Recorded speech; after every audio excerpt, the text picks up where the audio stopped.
What's up, Brent here. I'm the jazz musician behind LearnJazzStandards.com. And one question I often get from my subscribers, whether it be from our mailing list, from our blog or our podcast, or even their YouTube channel, I always get this question: how do I get the chord changes to come out in my solo? And I remember one time when I was at a jazz workshop, I was listening to a really great guitar player playing named Bruce Foreman. You may know who he is. He's from Los Angeles, really great player. And the way he opened up his masterclass was he just started playing a song. Now, soloing, not even chords, not anything. He was just playing a song. And after a while of hearing him play, I recognized that he was playing All the Things You Are by Jerome Kern. And the reason I knew it, because obviously I recognized the song, but the reason that I was able to hear it just from his improvising is because he was playing the chord changes so well. And I remember hearing that and just being blown away, like, wow, he's just soloing and I can hear the chord changes coming out in his solos.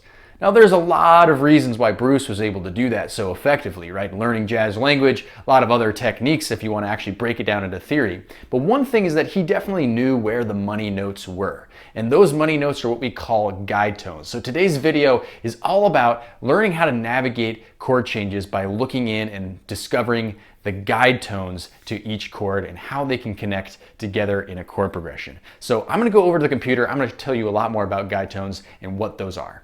All right, so I'm here behind my guitar here. Let's start with the basic definition. What are guide tones, right? Let's just start at the very basics here. So I'm going to pop up this definition on the screen. Guide tones are notes within a chord structure that both help define a chord and can be used to transition to another chord melodically. That's what a guide tone is. Now, to understand this a little bit further, I'm also going to pop up on the screen here a crash course on seventh chord formulas. So you should, by the way, know how to construct all your basic seventh chords. In case you don't, here's a list right here. All right, so really quickly, major sevenths, it's root, third, fifth, seventh. That's how you build that kind of a chord. Dominant seven, root, third, fifth, flat seven. Minor seven, root, flat three, fifth, flat seven. Half diminished, root, flat 3, flat 5, flat 7, and diminished 7 is root, flat 3, flat 5, double flat 7. Okay, so those are all your basic seventh chords. Now, if you take a look really quick at these chords right here, what are the notes that are constantly changing? Okay, what are the ones that are constantly changing and differing from one chord quality to the next? Well, if you take a quick look, it's always going to be the thirds and sevenths that are defining the chord. For example, if you take a look at the major seven, and on the guitar it sounds like this. And by the way, this is not just for guitar, all this stuff. This is for all instruments. I just happen to play guitar here. You have a major seventh chord, root, 3, 5, 7. Now, the dominant seventh chord has a flat 7. And it has a totally different sound to it, right? So in this case, the only difference between a dominant 7 and a major 7 is that flat 7. But when you get to the minor 7, suddenly you flat the 3 as well. So those thirds and sevenths are constantly changing. And yes, when we get to the half diminished chord, we do get the flat 5. And the diminished seventh chord, we do have a flat 5. But still, it's those thirds and the sevenths that are the really strong notes that are going to define the chord. So if we can learn how to target these notes and move them into the chords that are following each other in a chord progression, this can be really powerful. And you're going to be surprised how the chord changes are going to start coming out in your improvisation if you're able to effectively target this stuff. So I'm going to keep going through this stuff so that we can, kind of get the hang of this and some actual application that will help us here. All right, moving right along, let's hone in on these guide tones. So here's a C major seventh chord. Again, sounds like this. Now take a look at this. I just popped this up on the screen. Look at the bottom note there, the bass note. I have the third in there of the major 7. And what note is that? That's E natural. And then the seventh on top is B natural, right? The thirds and the sevenths. Okay, those are the two notes. So those are the guide tones of a C major 7. Here they are by themselves, the E natural and the B. Here they are with some more context to them, right? These notes are really important. Now let's move on. Let's bring it to the next level. Let's take a look at this 2-5-1 chord progression. Now, a 2-5-1 chord progression, super important chord progression in jazz, right? You have to know them. They show up time and time again. Sounds like this. This is in the key of concert C, by the way. If you're a B flat instrument or E flat instrument, make sure you do your transpositions here. So D minor 7 to C major 7, D minor 7, G7, to a C major 7, okay? Okay, that's a 2-5-1 chord progression. Now let's look at the thirds and sevenths here.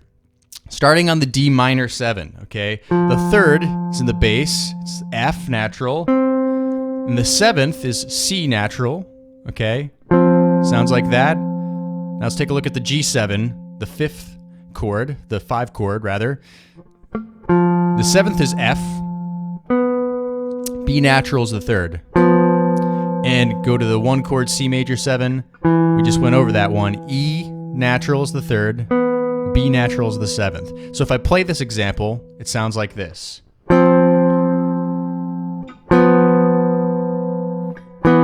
Okay, I'll play it one more time. 3, 4, 2, 3, 4, 2, 3, 4, 2, 3, 4, right?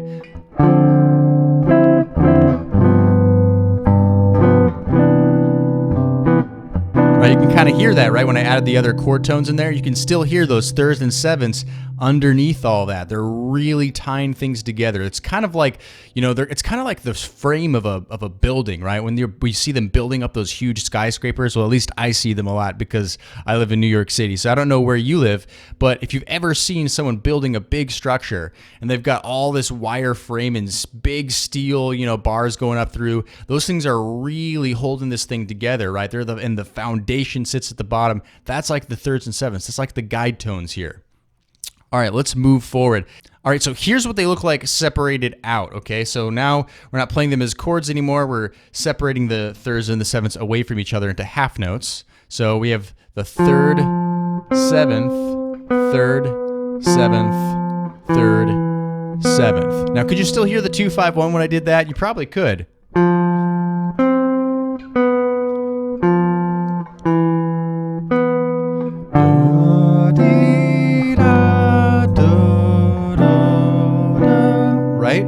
Right back there. Now, what's going on here? How did I connect those together? Well, this is another important concept. I'm going to flash this definition on the screen. What is voice leading? Voice leading, such a powerful tool, especially when we combine them with guide tones. So voice leading is the smooth melodic movement of notes or voices from one chord to the next. So in other words, when we're talking about voice leading, we're trying to figure out if we have a chord progression, how can we connect those notes in the most logical, efficient way possible with the least amount of movement. So in other words, you're connecting as melodically as possible. And so when we do this, we can take a look at the way the voices move and connect them together simply. So take a look at this example here. Let's look at the bottom note in the same chord progression here. Just look at the bottom note of this. So we have the third of D minor 7, which is F, right? We've already discussed that. Now look over at the G7. The bass note is the seventh, which is also F. Interesting, right? How the third of one chord is the same as the seventh of the next. Okay, that's important to note. I'll talk about that in a second. And then for the C major 7, it goes to the E natural, which is the third. So just a half step below. So we have D minor 7, G7, C major 7. Now let's look at the top voice here, okay? It's starting on the seventh of the D minor 7, which is C. Okay, so C, and then B is the third of G7, just a half step movement, right? And then take a look at this. Now the seventh of C major 7 is also B, right? Cool how that works, right? So now you have these cool leading of voices. You know, a lot of times the notes aren't even changing, but all in all, it sounds like this.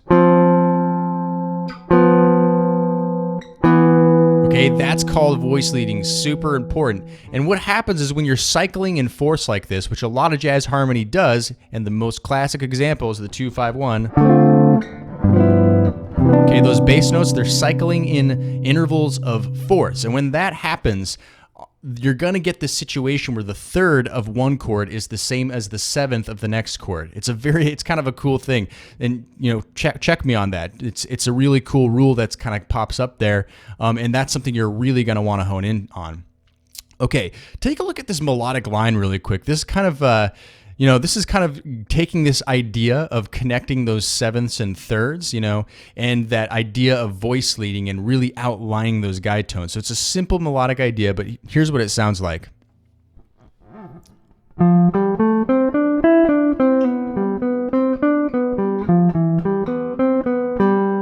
Okay, check that out. Now see how I've circled in blue, I have circled where the thirds, the sevenths are, right? And notice how the sevenths and the thirds resolve. So it goes from the seventh of one chord and it resolves to the third of the next. Really strong for getting those chord changes to come out.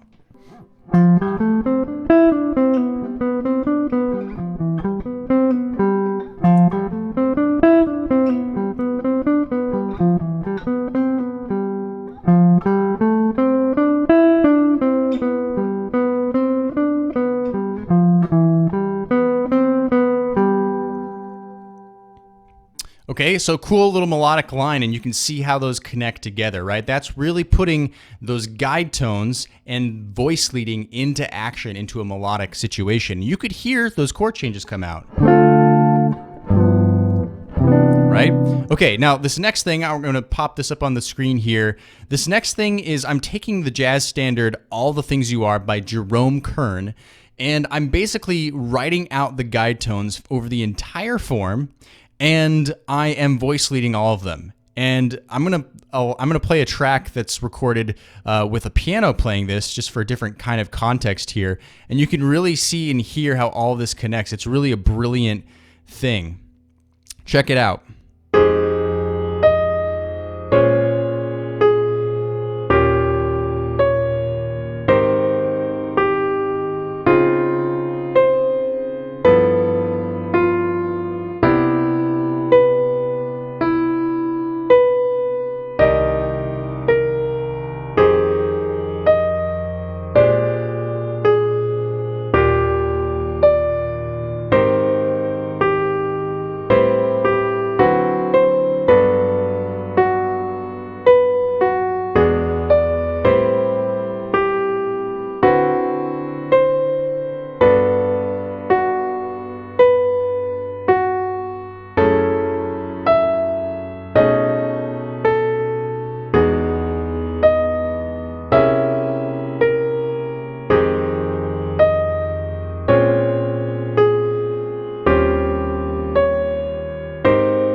So you can do this to other jazz standards yourself, work with different jazz standards and write out the guide tones. In fact, that's a great practice for you to do, is to just find a jazz standard that you know well, write out all the guide tones, and use this idea of voice leading them together, connecting from the seventh of one chord to the third in the next bar. And this is a great practice, and if you start playing through this stuff and working through this stuff, it's going to be amazing how you're going to start to gravitate to those guide tones in your improvisation. So really important stuff, and try this on your own. All right, I hope this video was helpful for you. Now, I want to ask you a question. Answer this question for me. What are some ways that you get the chord changes to come out in the solos? Do you have any tips to share with everybody? Leave it below in the comments. Would love to hear with you. We can all grow and learn as a community by hearing your advice. Now, one of the things that we do include in our ebook, the Jazz Standards Playbook, is guide tone charts for all the jazz standard studies that we have inside of that book. So if you're interested in really getting inside of this stuff and seeing guide tones laid out for a bunch of really important jazz standards, go check out the jazzstandardsplaybook.com. It's also a companion course if you're interested in going the extra mile. Now, as always, if you enjoyed this video, be sure to subscribe on YouTube, like our Facebook page, and of course, join our jazz community. Get on our newsletter. Go to learnjazzstandards.com/join. All right, I'm Brent. I'm going to sign off now. I'll see you in the next video.